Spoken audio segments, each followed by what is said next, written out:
کہ ہمیں اپنے اعمال کو سمجھنا ہے اور ان اعمال میں اصلاح خود پیدا کرنی ہے۔ ہم تو یہی دعا مانگتے ہیں کہ اللہ پاک ہمارے جو عبادات ہیں، دین کے معاملات ہیں، اس میں خلوص پیدا کر دے، یعنی اخلاص پیدا کر دے، سچائی پیدا کر دے۔ یہ نہ ہو کہ ہم کہہ کچھ رہے ہیں، کر کچھ رہے ہیں، دکھا کچھ رہے ہیں اور چھپا کچھ اور رہے ہیں۔ تو جب تک یہ دعا نہیں مانگیں گے، جب تک یہ دعا نہیں مانگیں گے کہ اللہ تعالیٰ ہمیں صالح زندگی گزارنے کی توفیق عطا فرما دے، کیونکہ ہم عادتاً بھی بہت ساری کوتاہیاں ہیں جو کر جاتے ہیں۔ تو زندگی کو بہتری کے راستے پر لانے کے لیے بہت سارے ایسے کام ہیں جو سچائی کے ساتھ کرنے کی ضرورت ہے، اور کہا یہ جاتا ہے کہ جب نیکی کا خیال آئے نا تو پھر سوچیے نہیں، سوچیں گے تو تعویلات آئیں گی، شیطان کے جو وسوسے ہیں وہ آنا شروع ہو جائیں گے، اور نیکی کا معاملہ جو وہ ڈیلے ہو جائے گا۔ نیکی کا خیال آئے تو کر گزریے فوراً۔ اللہ تعالیٰ جو ہے وہ زکوٰۃ دینے والوں کا مال کم نہیں کرتا۔ اللہ تعالیٰ اللہ کی راہ میں جو پیسہ دیا جاتا ہے، صدقہ کیا جاتا ہے، تو ایسے شخص کو کبھی بھی محتاج نہیں کرتا، مفلس نہیں کرتا۔ یہ اللہ تعالیٰ کی شان ہے۔ اللہ تعالیٰ نے ہمیشہ ایسے لوگوں کو سرخ رو کیا ہے، اور اگر کوئی امتحان بھی پڑ جائے تو اللہ تعالیٰ تو ہے نا، اللہ تعالیٰ کی شان تو ہے نا۔ تو بہرحال یہ نیکی کی باتیں ہیں، نیکی کا سفر ہے، اس میں ہم آپ کے ساتھ شریک ہیں۔ محترم ڈاکٹر سید مظہر اقبال شامی صاحب، محترم رانا اشفاق رسول خان صاحب، آپ لوگوں کی اجازت سے یہاں پر حافظ صاحب موجود ہیں، تو حسان صاحب آپ سے ایک کلام سننا چاہیں گے ہم۔ وہ شہر محبت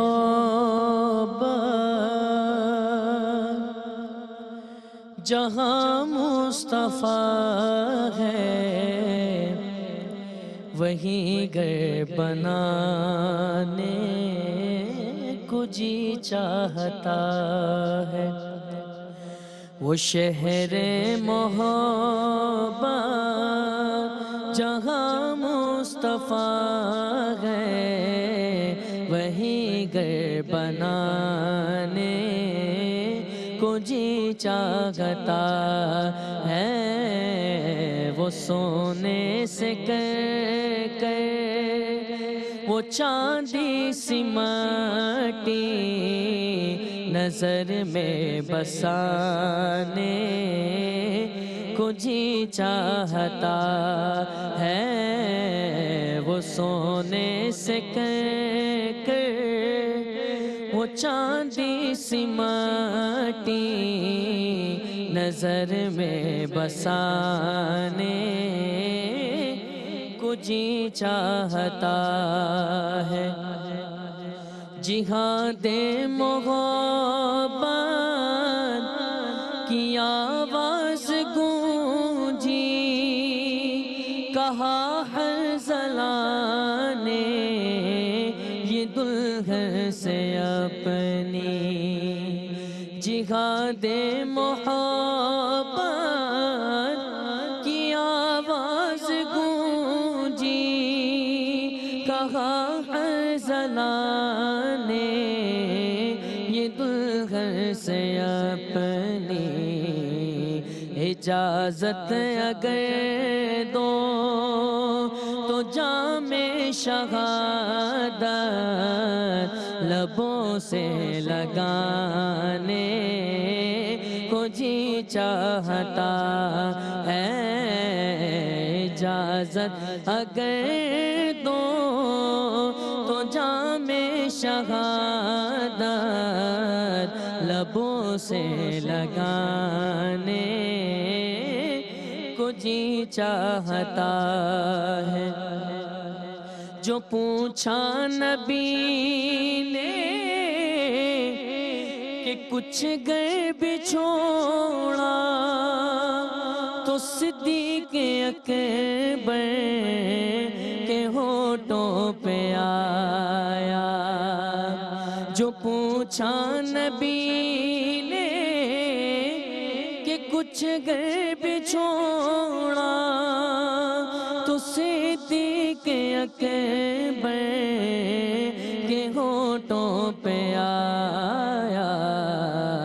وہاں مال و دولت کی کیا حیثیت ہے، جہاں جان لٹانے کو چاہتا ہے وہاں مال و دولت کی کیا حیثیت ہے جہاں جان لٹانے کو جی چاہتا ہے ستاروں سے یہ چاند کہتا ہے ہر دم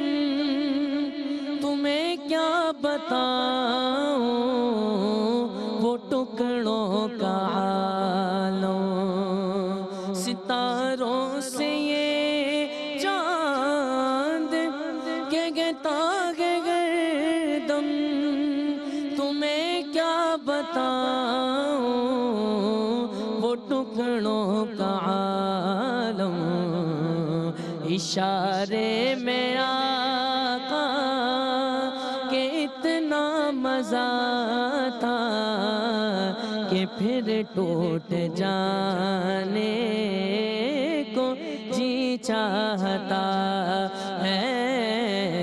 اشارے میں آقا کہ اتنا مزہ تھا کہ پھر ٹوٹ جانے کو جی چاہتا ہے وہ سونے سے کر وہ چاندی سی ماٹی نظر میں بسانے کو جی چاہتا ہے سبحان اللہ سبحان اللہ کیا بات ہے حسن صاحب سر جی ڈاکٹر صاحب قربانی کی بات ہو رہی ہے تو قربانی کا فلسفہ بھی جاننا بہت ضروری ہے وہ ارشاد فرمائیے گا حضرت ڈاکٹر اقبال نے کہا تھا غریب و سادہ و رنگی ہے داستان حرم نہایت اس کی حسین ابتدا ہے اسماعیل کیا بات تو فلسفہ قربانی کو اگر ہم سمجھنا چاہتے ہیں تو اس شعر کو اگر ہم سمجھ لیں کہ اسلام کی ابتدا بھی قربانی پر ہے اور انتہا بھی قربانی پر ہے جی مثالیں جو ہیں اگر آپ دیکھیں قرآن کریم فرقان حمید کو تو رب کریم نے ارشاد فرمایا رب ہب لی من الصالحین حضرت ابراہیم علیہ السلام نے رب کی بارگاہ میں دعا کی کہ اے رب کریم مجھے نیک صالح بیٹا عطا فرما مجھے نیک صالح اولاد عطا فرما تو رب کریم نے آپ کی اس دعا کو قبول فرما فبشرناہ بغلام حلیم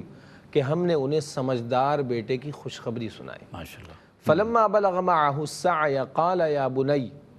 جب آپ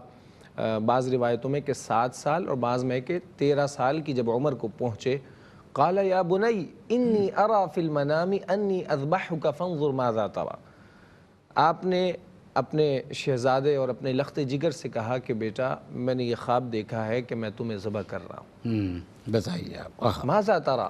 آپ کی کیا رائے ہے قال یا ابت افعل ما تؤمر اے میرے پیارے بابا جان آپ وہ کر گزریں جس کا آپ کو حکم دیا گیا اچھا یہاں پہ قرآن کریم کا جو لفظ ہے یا بنی اچھا گرامر کے لحاظ سے اگر بات کریں تو یہ اس تصغیر ہے اور یہ پیار کے لیے لفظ استعمال کیا فرمایا یا بنی اے میرے پیارے بیٹے ویسے ابنی کا مطلب ہوتا میرا بیٹا لیکن فرمایا یا بنی اے میرے پیارے بیٹے تمہاری کیا رائے تو آپ نے فرمایا آپ وہ کر گزریں جس کا آپ کو حکم دیا گیا کیا بات ہے سبحان قال یا ابت افعل ما تؤمر آپ وہ کر گزریں جس کا آپ کو حکم دیا گیا ستجدنی انشاء اللہ من الصابرین اگر اللہ رب العزت نے چاہا تو آپ مجھے صبر کرنے والوں میں پائیں گے اور چشم فلک نے یہ نظارہ دیکھا کہ اس تسلیم و رضا کی اس پیکر نے وہ عظیم قربانی دی کہ جب حضرت ابراہیم علیہ السلام نے اپنے لخت جگر کو لٹایا اور ذبح کرنے کے لیے جب وہ عظیم منظر جو یعنی سب کی آنکھیں اشکبار ہو جاتی ہیں اس موقع پہ پہنچ کے اللہ اکبر تو سیدنا ابراہیم علیہ السلام نے جب چھری چلائی تو اللہ رب العزت نے حضرت جبریل امین کو بھیجا اور وہ ایک مینڈے کو لے کر آئے اور پھر حضرت ابراہیم علیہ السلام نے اس مینڈے کو ذبح فرمایا تو آپ دیکھیں کہ رب کریم نے فرمایا صدقت الرؤیا اے ابراہیم آپ نے وہ خواب سچ کر دکھایا اِنَّا كَذَلِكَ نَجْزِي الْمُحْسِنِينَ کہ ہم احسان کرنے والوں کو ایسی ہی جزا دیتے ہیں اور پھر آگے فرمایا وَفَدَيْنَاهُ بِذِبْحٍ عَظِيمٍ کہ ہم نے ذبح عظیم کے بدلے میں آپ کی قربانی کو قبول فرما لیا۔ تو آپ دیکھیں کہ سیدنا ابراہیم علیہ السلام نے، کون اپنے بیٹے کو قربان کرتا ہے؟ اگر ہم سے اگر کوئی ایسا مطالبہ ہو تو ہم 10 بار سوچیں گے بھئی بیٹے کو ذبح کرنا، لیکن یہ اللہ کے نبی علیہ السلام ہے، اور انبیاء علیہ السلام کے جو خواب ہوتے ہیں وہ وحی الہی ہوتے ہیں، بلا شبہ۔ تو اس میں کوئی شک و شبہ کی گنجائش ہی نہیں ہے، اور پھر آپ نے وہ سچ کر دکھایا، اور اللہ کریم نے آپ کی اس عظیم قربانی کو قبول فرمایا۔ ماشاءاللہ تو مین چیز کیا تھی؟ وہ رضا الہی۔ ماشاءاللہ۔ اس میں دیکھیں ایک اور بہت بڑا پیغام بھی ہے۔ اللہ تعالیٰ نے یہ بھی بتایا کہ تم نے میری رضا کے لیے اپنی سب سے عظیم چیز قربان کرنے کا ارادہ ظاہر کیا اور ابلی جامہ پہنانا چاہا، لیکن بیٹے قربان نہیں کیے جاتے۔ یہ بھی تو ایک میسیج موجود ہے نا کہ بیٹے قربان نہیں کیے جاتے، ان معنوں میں ان بیٹوں کے گردنوں پہ چھری نہیں چلائی جاتی۔ آپ نے حکم مان لیا میری رضا کے لیے، لیکن پھر اللہ تعالیٰ نے جو ہے وہ یہ بھی بتایا کہ نہیں، اس کی جگہ اللہ تعالیٰ نے ایک مینڈا جو ہے وہ بھیجا، اور ان کے صاحبزادے کو، بلکہ اللہ تعالیٰ کے جو نبی ہیں حضرت اسماعیل علیہ السلام، ان کو سلامت رکھا۔ ہمارے یہاں بعض اوقات یہ کانسیپٹ ہوتا بھی ہے کہ جی وہاں پر بھی تو قربانی بیٹے کی دی گئی تھی، تو اولادوں کو تھوڑی اس طرح سے قربان کیا جاتا ہے ہمارے دین میں، اور پھر اللہ تعالیٰ نے تو اس کی مثال قائم کر دی۔ سر آپ سے میں جاننا چاہوں گا کہ ہماری نصاب کی کتابوں میں بھی اور دینی اعتبار سے بھی، جیسے کہ ابھی ڈاکٹر صاحب نے بھی ارشاد فرمایا، پورا واقعہ جو قربانی کا ہے وہ بیان فرما دیا حضرت ابراہیم علیہ السلام کی قربانی کی۔ وہ تو کئی جگہ حضرت ابراہیم علیہ السلام نے قربانی پیش کی ہے۔ آپ اگر صفا و مروہ کے واقعے کو بھی دیکھ لیں تو وہاں پر بھی قربانی کے معاملات ہیں۔ بچوں کو آپ کیونکہ آپ ایک ایجوکیشنسٹ بھی ہیں، تو بچوں کو آپ کس طرح سے مختلف مواقع پر، مختلف تہواروں کے موقعوں پر، کیا آپ ان کو موٹیویٹ کرنے کے لیے، ایجوکیٹ کرنے کے لیے کوئی کسی طرح کی ایکٹیویٹیز رکھتے ہیں؟ الحمدللہ شاہد آپ مجھے جانتے ہیں کہ پچھلے 45 سال سے یہی تو کام کر رہے ہیں ہم۔ لیکن میں چاہتا ہوں کہ اب باقی الحمدللہ سب بھی جان جائیں۔ ایک اللہ نے موقع دیا، اسکول بنا لیے، اسکول میں وہ ساری فیسلٹی موجود ہیں جو ہم ہوٹلوں میں ادھر ادھر جا کیا کرتے تھے، حال کرائے پہ لیتے تھے، بچے بھی موجود ہیں۔ تو وہ جو ہمارا مشن ہے کہ بچوں کی اصلاح کرنا، بچوں کو پاکستانی بنانا، بچوں کو دینی تعلیم کی طرف مائل کرنا، الحمدللہ وہ سلسلہ جاری ہے۔ اور اب آپ نے دیکھا بھی ہوگا کہ اب بہت کم باہر نکلتے ہم اپنا جو اصل مشن ہے بچوں کی تربیت پہ لگا دیا، صبح اسمبلی میں، اور اسمبلی کے بعد جب اور تقریبات ہوتی، جتنے بھی تہوار ہیں، بلکہ میں تو آگے بڑھ کر جتنے بھی اکابرین پاکستان ہیں ان کے بھی دن مناتا ہوں، برسیاں مناتا ہوں، ان کی سالگرہیں مناتا ہوں، تاکہ بچوں کو پتہ چلے کہ وہ کون لوگ ہیں کہ جن کے بلبوتے پہ آج ہم یہ مملکت خداداد میں آزادی کے ساتھ اسی طرح سانس جو لے ہمارے قومی یہ دینی تہوار ہے اس کی مناسبت سے بھی، مثلا ایک مثال ہے، کل ایک دن آ رہا ہے مدر ڈے کے حوالے سے، بچوں کو آج اسمبلی میں تربیت دی گئی کہ بھئی اپنی ماں کے ساتھ جا کے کس طرح آپ نے بہیو کرنا ہے، کیا کرنا ہے، جاتے کوئی گفٹ لے جائے، بچے جو اپنی پاکٹ منی ہوتی ہے اس سے ان کو موٹیویٹ کیا جاتا ہے کہ یار آپ یہ کام کر کے جائیں۔ اسی طرح عید آ رہی ہے تو عید پہ ڈیفینیٹ، بلکہ اللہ تعالیٰ نے ہمیں یہ بھی توفیق دی کہ رمضان شروع ہوتا ہے تو عالم دین کو بلاتے ہیں اپنے اسکول میں، ان سے پراپر لیکچر استقبال رمضان کے بارے میں۔ عید الاضحیٰ آ رہی ہے، عید الاضحیٰ کے موقع کی مناسبت سے 8-10 دن پہلے جیسے ہی جانور آنا شروع ہو رہے ہیں، سارا کچھ ہو رہا ہے، تو بچوں کو تھوڑا تھوڑا بتایا جاتا ہے کہ کیا کرنا ہے، جانور کا خیال کیسے کرنا ہے، جانور کے ساتھ سلوک کیا کرنا ہے۔ اور میرے یہاں تو سب سے بڑا مسئلہ یہ ہے کہ بھئی علاقے میں جانوروں کو رکھنا کہاں ہے، اور گلی محلے کا خیال کیسے رکھنا ہے، دوسرے گھر کے آگے کوڑا کٹر کرنا، یہ ساری باتیں الحمدللہ موقع مل رہا ہے کہ بچوں کی تربیت میں اپنا حصہ ڈال رہے ہیں۔ ماشاءاللہ۔ ڈاکٹر صاحب بعض لوگ استطاعت رکھتے ہیں اور اس کے باوجود بھی ایوائڈ کرتے ہیں قربانی کرنے کو، اور ایسی جگہوں پہ یہ رجحان زیادہ ہے کہ جہاں پر فیسیلیٹیشنز نہیں ہیں۔ مثلا پاکستان کی ہم نے بات کی، انڈیا کی بات کی، بعض جگہوں پہ تو قربانی کا اہتمام ہوتا ہے اور وہاں یعنی ہمارے یہاں تو گھروں میں بھی رکھ لیا جاتا ہے، لیکن بعض دوسری جگہوں پر ذرا مشکل ہوتا ہے تو لوگ ایوائڈ کر جاتے ہیں، آپ ان کے لیے کیا کہیں گے؟ نبی کریم علیہ الصلوۃ والسلام کا فرمان مجھے یاد آ رہا ہے، آقا کریم نے فرمایا من وجد ساعتا ولم یضحی فلا یقربن مصلانا۔ حضور نے فرمایا کہ جو استطاعت کے باوجود، صاحب نصاب ہونے کے باوجود قربانی نہیں کرتا، حضور نے فرمایا وہ ہماری عیدگاہ کے قریب بھی نہ آئے۔ تو یہ کتنی بڑی وعید ہے کہ آپ صاحب نصاب بھی ہیں، خالق کائنات نے آپ کو وسعت بھی دیا ہے، صاحب استطاعت بھی ہیں، اور پھر بھی آپ قربانی نہیں کر رہے، تو یہ اللہ رب العزت کی بارگاہ میں اس کی سخت پکڑ ہوگی۔ اگر آپ کے ہاں وہ انوائرمنٹ نہیں ہے، وہاں کرنا مشکل ہے، تو الحمدللہ احساس کا پلیٹ فارم موجود ہے، آپ رابطہ کریں اور آپ قربانی کریں۔ لیکن قربانی واجب ہونے کے باوجود اگر آپ اس عظیم فریضے کو سر انجام نہیں دے رہے تو بہت بڑی وعید ہے۔ اور پھر آپ ایک طرف تو وعید ہے، دوسری طرف فضیلت کو بھی ذہن میں رکھیں، یعنی آپ کریں گے تو آپ کو کتنا اجر ملے گا۔ آپ صاحب نصاب ہیں لیکن آپ کہہ رہے ہیں کہ نہیں ابھی تو شادی کرنی ہے فلاں کی، ابھی تو وہ پلاٹ بھی خریدنا ہے، ابھی تو وہ بزنس میں کچھ پیسے لگانے۔ ضروری نہیں ہے کہ آپ پوری ایک گائے لے کے آئیں، ایسا بھی ہو سکتا ہے آپ حصہ ڈال لیں، 20,000 25,000 کے قریب جو بھی حصہ ہے وہ آپ کر لیں۔ تو آقا کریم علیہ السلام حضرت زید بن ارقم رضی اللہ تعالیٰ سے حدیث پاک ہے، مسند امام احمد بن حنبل میں موجود ہے، کہنے لگے یا رسول اللہ ما هذه الاضاحی، یہ قربانیاں کیا ہیں؟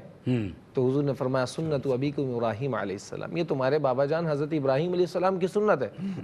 کہنے لگے یا رسول اللہ وما لنا فیہا، ہمارے لیے اس میں کیا ہے؟ تو حضور نے فرمایا بکل شعرۃ من الصوف حسنہ، حضور نے فرمایا ہر ایک بال کے بدلے میں تمہیں ایک نیکی ملے گی۔ سبحان اللہ۔ تو دیکھیں کتنی بڑی قربانی کے جانور پہ کتنے بال ہوتے ہیں۔ تو آپ جب صاحب نصاب ہیں تو آپ ضرور قربانی کریں اور اس فضیلت کو بھی ذہن میں رکھیں۔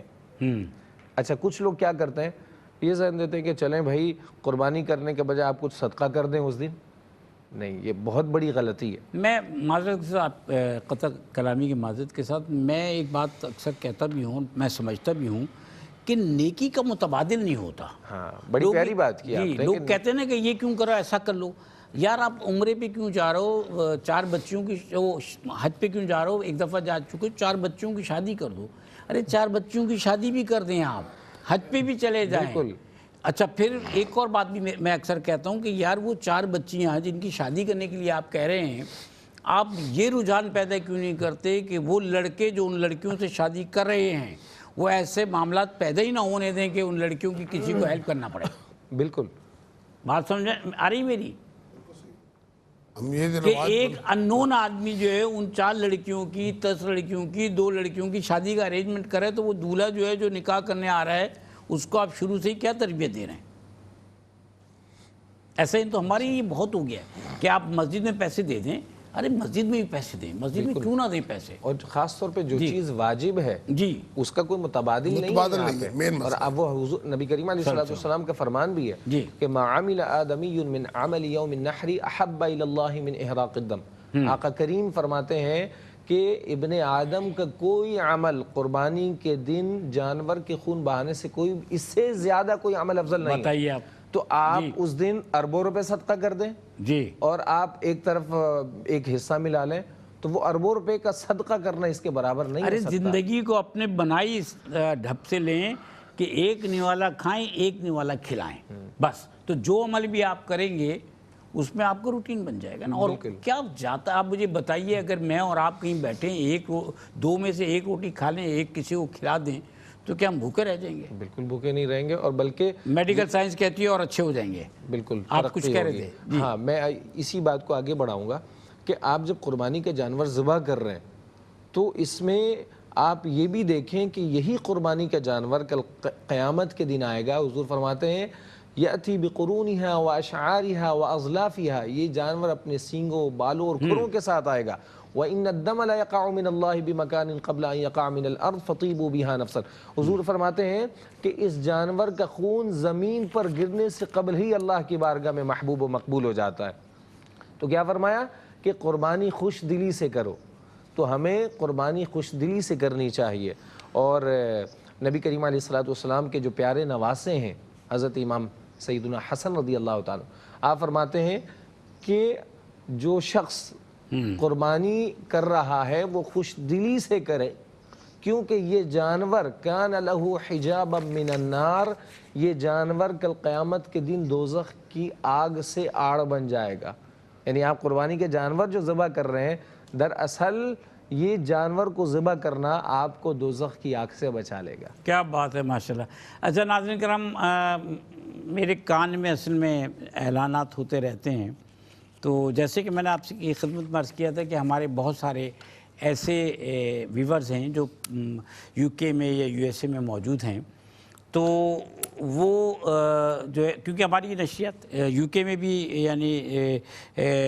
انگلینڈ وغیرہ میں بھی ہمارے ناظرین دیکھ رہے ہیں، اور یو ایس اے میں امریکہ وغیرہ میں بھی دیکھ رہے ہیں، تو ایسے بہت سارے ہمارے ناظرین ہیں کہ جو جب ہمیں کال کرتے ہیں تو لوکل نمبرز پہ کال کرتے ہیں۔ لوکل نمبرز پہ کال کرنا آسان رہتا ہے، اور پھر میں وہی بات دہراؤں گا کہ اب اصل میں وہ جو ٹیلی فون کال ہے نا، وہ جو پہلے کیا کہلاتی تھی، آئی ایس ٹی ڈی کہلاتی تھی نا، تو وہ اب رجحان ذرا کم ہو گیا ہے، لوگ وہ کال کم کرتے ہیں۔ ہم تک بہرحال یو کے سے مسز غلام حنف علی جو ہیں محترمہ، ان کا ایک میسیج مجھ تک پہنچا ہے کہ انہوں نے 250 پاؤنڈز 250 پاؤنڈز جو ہیں وہ قربانی کے لیے وہ انہوں نے اپنا جو ہے وہ حصہ دیا ہے، اور اس میں انہوں نے کہا ہے کہ انڈیا میں یہ قربانی ان کی طرف سے کی جائے۔ اچھا، انڈیا میں پہلے بتا چکا تھا، باقی ہمارے جو سننے والے ہیں وہ ایک دفعہ پھر سن لیں کہ انڈیا میں مکمل گائے جو 175 پاؤنڈز میں ہے، اور 25 پاؤنڈز میں جو ہے گائے میں حصہ ہے۔ تو اس طرح جو انہوں نے دیا ہے وہ 3 حصے اور ایک مکمل گائے جو ہے وہ انہوں نے انڈیا کے لیے کہا ہے۔ تو بہرحال مسز غلام حنف علی صاحبہ، آپ کا بہت شکریہ، اور اس کے علاوہ بھی ہمارے جو ہے وہ لوکل نمبرز پہ اور ہماری ہاٹ لائن پہ ہمارے بہت سارے جو بہن بھائی ہیں انہوں نے اپنی جو قربانی کے سلسلے ہیں اس لیے کہا ہے۔ مسز غلام حنف علی صاحبہ نے یہ بھی فرمایا ہے کہ ان کی فیملی میں جتنے بھی مرحومین ہیں ایک دفعہ ان کے لیے دعائے مغفرت فرما دیجیے۔ الحمدللہ رب العالمین والعاقبۃ للمتقین والصلاة والسلام علی اشرف الانبیاء والمرسلین، یا اللہ یا رحمن یا رحیم یا کریم۔ احساس فاؤنڈیشن کے تحت جو بھی پروگرام چل رہا ہے، جو ناظرین دیکھ رہے ہیں، اے اللہ تمام کی دل جائز مرادوں کو پورا فرما۔ ان کے گھر میں کوئی بیمار ہیں تو انہیں شفا عطا فرمایا۔ خاص طور پر محترمہ نے جو بھی تعاون کیا، اے رب کریم ان کی اس تعاون کو، ان کی اس قربانی کے اس جذبے کو اپنی بارگاہ عالی میں شرف قبولیت عطا فرما۔ ان کے گھر میں جو بھی پریشانیاں ہیں، اے رب کریم اپنے محبوب کریم علیہ الصلوۃ والسلام کے صدقے میں ان کی پریشانیوں کو دور فرما۔ وصلی اللہ تعالی علی تمام خیر مرحومین خلقہ، کے لیے، اور تمام ان کے جو مرحومین ہیں، جو محترمہ ہیں، اے اللہ ان کے مسز غلام حنف علی، مسز غلام حنف علی، اے اللہ ان کے تمام مرحومین کے درجات میں بلندیاں عطا فرما۔ وصلی اللہ تعالی علی خیر خلقہ محمد وعلی آلہ۔ محترم رانا اشفاق رسول خان صاحب جی، یہ جو قربانی کے معاملات ہیں، ویسے تو اب یہاں پر بھی ایسا ہوا کہ بعض جو گیٹڈ کمیونٹیز ہیں وہ بھی اب ایسا کرتے ہیں کہ قربانی کے لیے ایک مخصوص جگہ کا تعین کر دیتے ہیں کہ جانور بھی یہاں پر باندھیں، جانور کو وہ تو چارہ بھی دینا ہے تو ان کی کیئر بھی کرنا ہے، آپ خود بھی آ کے کرتے رہیں، اور قربانی ایک ہی جگہ ہوگی وہیں سے۔ لیکن ہمارے یہاں ایک سلسلہ یہ بھی، اور رورل ایریاز میں تو زیادہ ہے، کہ جانور جو ہے اپنے گھر کے ساتھ جو قربان کیا جاتا ہے، اس تمام پروسیس میں جانور کو رکھنا، اس کی جو ہے وہ خدمت کرنا، یعنی جس کو ہم کچھ دن کے لیے بھی پال رہے ہیں، جو قربانی میں عام طور پہ ہمارے یہاں شہروں میں ہوتا ہے، اور پھر اس کے بعد اس کی قربانی، اور پھر اس کے قربانی کے بعد کے جو معاملات ہیں، اس میں جو حفظان صحت کے معاملات ہیں، جانور کی کیئر کرنے کے دوران میں جب وہ اس کو پال رہے ہیں تب بھی ہوتا ہے اور اس کے بعد بھی ہوتا ہے۔ آپ کیا سمجھتے ہیں کہ اس میں کہاں ہمارے معاملات میں کمی ہے، کہاں بہتری ہے، اور کہاں بہتری کی گنجائش ہے؟ تربیت یہی ہونی چاہیے کہ آپ جو جذبہ لے کر جانور لے کے آئے ہیں، جانور تو بے زبان ہے، لیکن اس کی ریکوائرمنٹ تو ہے کہ وہ صحت مند بھی رہے، وقت پر کھانا بھی دیں اسے، اور اس کا خیال بھی رکھیں، گیلے سوکھے کا خیال بھی رکھیں۔ ان ساری چیزوں کا جب آپ خیال کریں گے تو جانوروں کو بیماریوں سے بچایا جا سکتا ہے۔ اچھا، اس میں ایک بڑی مزے کی بات آپ کو بتاؤں، گزشتہ 2 سال سے ایسے موقع پہ جب بقرعید آنے والی ہوتی ہے تو بارشیں بھی ہو جاتی ہیں۔ جی ماشاءاللہ، وہ تو جی ہاں۔ اللہ تعالیٰ کا نظام ہے، جی ہاں۔ ہر دفعہ ہوتی ہے، جی ہاں، لیکن اسی بارش ہی کی وجہ سے جی ہاں، بہت ساری پرابلم آ جاتی ہے، محلے گلی محلے میں بھی۔ جی جی یہ جو قربانی کا سلسلہ ہے نا ہمارے ملک کے اندر، دنیا میں، گھروں پہ رکھ کے جانوروں کی خدمت کرنا، اس کو پال کر قربان کرنا، یہ بہت درینہ خواہش ہے لوگوں کی کہ اپنا جانور لائیں، خود خیال کریں، خود اس کو پالنے پوسیں۔ بس گزارش صرف یہ ہے کہ جانور کے رکھنے پر جو اس کی باقی چیزیں ہیں، اسے آپ کیا کہنا چاہیے، غلاظت کہہ لیجئے یا جو بھی اس کا نام رکھ لیجئے، اس کا بھی اہتمام کرنا چاہیے۔ گلے محلے میں نہیں پھینکتے چلے جائیں، کسی کے گھر کے آگے نہ پھینک دیں، اس سے بیماریاں پھیلتی ہیں۔ یہ سب کا ہمیں احساس کرنا چاہیے اور خیال کرنا چاہیے کہ ایک اچھے فریضے کو ایسے طریقے سے پورا کر دیں، نہ کہ کسی کے لیے زحمت بنا دیں۔ گوشت تو آپ کو پہنچ جائے گا، سب کچھ ہو جائے گا، لیکن آپ جو کچرا چھوڑ کے جا رہے ہیں، جو لوگوں کے گھروں کے اندر، محلے میں، گلی میں۔ ایک اور چیز جو سب سے اہم آپ دیکھتے ہیں، قربانی والے دن جو ہم قربان کرتے ہیں جانور، سڑکوں پہ جو خون بہا کر دیتے ہیں، سب چھوڑ، اس کا بھی تھوڑا ہمیں احساس کرنا اچھا، چاہیے۔ ہوتا یہ ہے کہ بلدیاتی نمائندے جو ہیں وہ آتے ہیں، جی جی، آ کر وہ صفائی کر کے آتے ہیں، ہم پھر پھینک دیتے پھینک ہیں، وہ پھر چلے آتے ہیں، پھر پھینک دیتے ہیں۔ اور ایک اور چیز ہے، مطلب کچھ لوگ ایسے ہیں جو جانوروں کی یہ چیزیں اجڑی وغیرہ لے جانا پسند ارے کرتے سر، ہیں، اس کو ایک بڑے تھیلے میں کسی چیز میں کریں آپ، اور لیکن وہ جو اٹھانے آ رہا ہے نا، جو ضرورت مند ہے، وہ وہی کاٹ کے کچرا پھینک جاتا ہے، وہ باقی لے جاتا ہے۔ جی جی جی، یہ بھی دیکھا اور ڈانٹ بھی، وغیرہ جو لے کے ہاں جاتے ہیں، ڈانٹا بھی، اس کو سمجھایا بھی کہ بھائی لے جاؤ کسی خاص جگہ پہ جا کے اس کو صاف کریں۔ لیکن ایک بات ہے کہ اس دوران میں بلدیات کے محکمے کے لوگ بڑا کام کرتے ہیں، یہ تو کوئی شک نہیں، ہم نے گزشتہ کئی سالوں سے اب یہ بڑے اہتمام کے ساتھ ہو رہا جی ہے ہاں، اور اچھے طریقے سے ہو رہا ہے، ہم جب کوئی تک ان پریشانی کے ہوئی ساتھ نہیں ہے۔ کوآپریٹ نہیں کریں گے، معاملات بہتر نہیں ہوں گے۔ لیکن پہلے ایسا نہیں تھا، پہلے آپ نے دیکھا بہت شکایات ہوتی تھی، اب اسے 4-5 سالوں سے، 6 سالوں سے بہت کم شکایت ہے، جی ہاں۔ اور 2-3 دن میں سارا مسئلہ حل تو ہو جاتا ہے۔ میں سر آپ سے ایک چھوٹا سا سوال کرنا چاہ رہا تھا، ٹائم بھی کچھ کم ہے، لیکن ہم چاہ رہے ہیں کہ وہ بات کلیئر ہو جائے۔ ہمارے ایک دوست نے امریکہ سے، اب US سے ایک کال کی اور انہیں پوچھا ہے کہ اگر کسی پہ قرضہ ہے اور قرضہ کتنا ہے، اس کی کیا کنڈیشنز ہے، کیونکہ بعض لوگوں کی نیت ہوتی ہے وہ قسطوں میں ادا کر رہے ہوتے ہیں لیکن قرضہ ہوتا ہے، اس کے بعد بھی اگر وہ قربانی کرنا چاہتا ہے تو کیسے کر سکتا ہے، اور قرضے کی صورت میں کیا قربانی، کتنا قرضہ ہو تو قربانی اس پہ واجب نہیں ہے؟ یہ پوری کنڈیشن قرضے میں جو ہوتی ہے وہ بتا دیجئے، کیونکہ وہ یہ چاہتے ہیں کہ وہ تھوڑے سیٹسفائی ہوں، پھر وہ اگر، کیونکہ جذبہ ہے قربانی کا، پھر وہ قربانی کر سکیں۔ ایک یہ ہے کہ قرض جو انہوں نے، وہ خود مقروض ہیں، تو اس صورت میں یہ دیکھنا ہوگا کہ وہ کتنے کے مقروض ہیں اور ان کے پاس اب کتنا مال موجود ہے۔ اگر وہ مقروض ہیں لیکن ان کے پاس مال الگ سے موجود ہے، یعنی اگرچہ وہ خود مقروض ہیں، کسی سے انہوں نے قرض لیا ہوا ہے، تو اس میں یہ دیکھیں گے کہ وہ قرض کب دینا ہے، ٹھیک ہے، اور قرض کب دینا ہے اس کی میعاد معلوم ہونی چاہیے، اور ان کو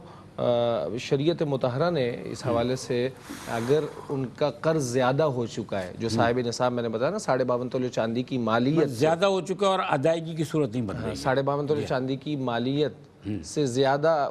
وہ مقروض ہیں، تو ظاہر سی بات ہے ان پہ قربانی تو نہیں ہے۔ تو آپ کا جو سوال ہے وہ اس کا جواب مل گیا کہ 52.5 ایک راستہ میں بتاتا ہوں، اور وہ راستہ یہ ہے، جیسے کہ میں اپنی قربانی کر رہا ہوں اور کرتا ہوں، تو اس میں اگر اللہ نہ کرے میرے اوپر قرض ہے تو میں اس قرضے کی وجہ سے، جیسے کہ آپ نے فرمایا، میں نہیں بھی کرتا کہ مجھ پہ واجب نہیں، لیکن میری بیگم کے پاس اگر زیور ہے یا پھر ان کے پاس کوئی ایسی ملکیت ہے تو ان پر علیحدہ سے قربانی جو ہے وہ واجب ایسا ہی ہے چونکہ قربانی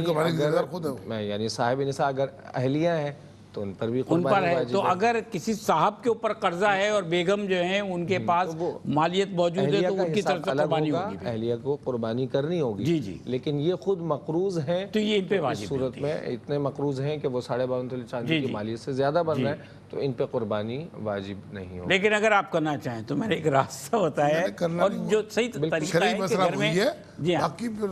جس پہ ہے تو ان میں سے جس پہ قرضہ 52.5 تولے چاندی جتنا ہے وہ نہیں کر سکتے، ان پہ واجب نہیں ہے، چاہیں تو کر سکتے ہیں. لیکن جن پہ قرضہ نہیں ہے فیملی میں اور ان پر قربانی واجب ہے ان کی طرف سے ہو سکتی ہے. ایک اور سوال میرے ذہن میں جی فرمائیے. دیکھیں یہ قرضہ ہے، میرے 2 مکان بھی ہیں ہے نا، ٹھیک ہے نا، تو پھر تو میں تو حقدار تو میرے واجب تو ہے نا. ایک پہ میں خود رہتا ہوں اس پہ نہیں ہے، لیکن جس کا کرایہ آ رہا ہے جو کچھ بھی آ رہا ہے. اس حوالے سے میں عرض کرتا چلوں کہ ضرورت سے زائد میں نے عرض کیا تھا پلاٹ یا آپ کی کوئی دکان ہے یا کوئی مال تجارت موجود ہے تو آپ پر قربانی لازم ہے. حتیٰ کہ فقہاء نے یہاں تک لکھا کہ آپ جس گھر میں رہ رہے ہیں اور اس کا ایک کمرہ یا کچھ حصہ ایسا موجود ہے نہیں، آپ جس گھر میں رہ رہے ہیں اس میں ایک کمرہ یا کچھ حصہ ایسا موجود ہے کہ سردی گرمی میں وہ کام نہیں آتا، اچھا تو اب اس حصے کی قیمت مارکیٹ ویلیو کے حساب سے آپ پتہ کریں کتنی ہے 52.5 تولے اور اگر وہ پہنچ گئی تو آپ پہ قربانی لازم ہے. اچھا ہم لوگ پلی لیتے ہیں بہانے اچھا تلاش اگر آپ کرتے ہیں. اجازت دیں تو ہم ایک گفتگو آ کے کر لیتے ہیں، وقفے پہ مجھے جانا ہے، کلام سننا ہے کیونکہ اب ٹائم کم ہے، پھر آ کر یہی گفتگو کرتے ہیں. آپ اپنا سوال جو ہے امانتاً اپنے پاس رکھیے گا. حسان جی جی پلیز. خدائی کیا فقط تم پر فدا ہے،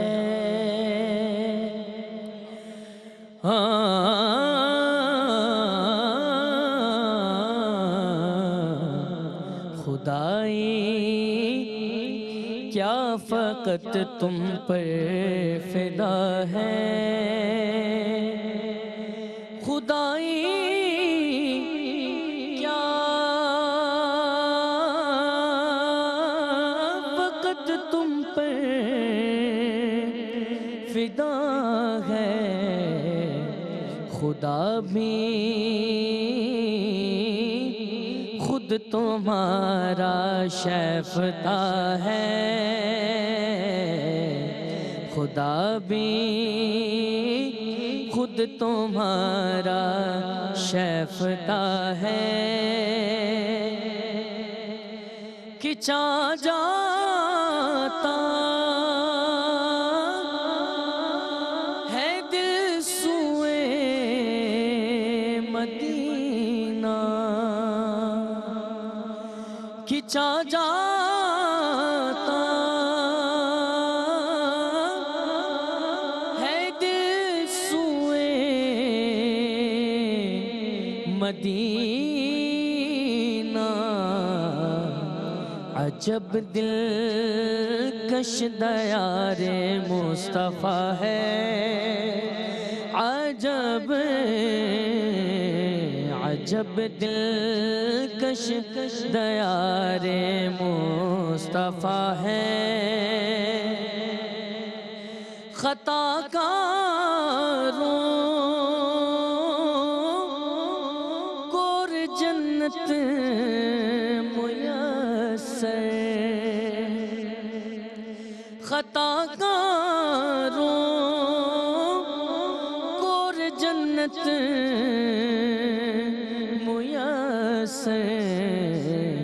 یہ صدقہ یا محمد آپ کا ہے، یہ صدقہ یا محمد آپ کا ہے، یقیناً زندہ جاوید ہے وہ، یقیناً زندہ جاوید